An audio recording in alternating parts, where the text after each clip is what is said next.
حدیث مبارکہ۔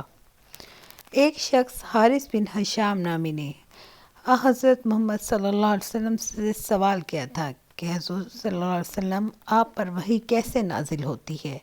آپ صلی اللہ علیہ وسلم نے فرمایا کہ وحی نازل ہوتے وقت کبھی مجھ کو گھنٹی کی سی آواز محسوس ہوتی ہے اور وحی کی یہ کیفیت مجھ پر بہت ہی شاق گزرتی ہے،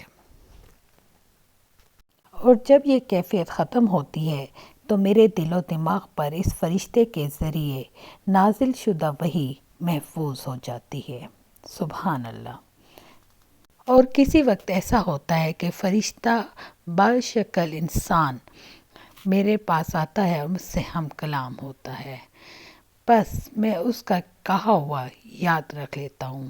حضرت عائشہ کا بیان ہے کہ میں نے سخت کڑاکے کی سردی میں حضور صلی اللہ علیہ وسلم کو دیکھا ہے کہ آپ صلی اللہ علیہ وسلم پر وحی نازل ہوئی، اور جب اس کا سلسلہ موقوف ہوا تو آپ صلی اللہ علیہ وسلم کی پیشانی پسینے سے شرابور تھی۔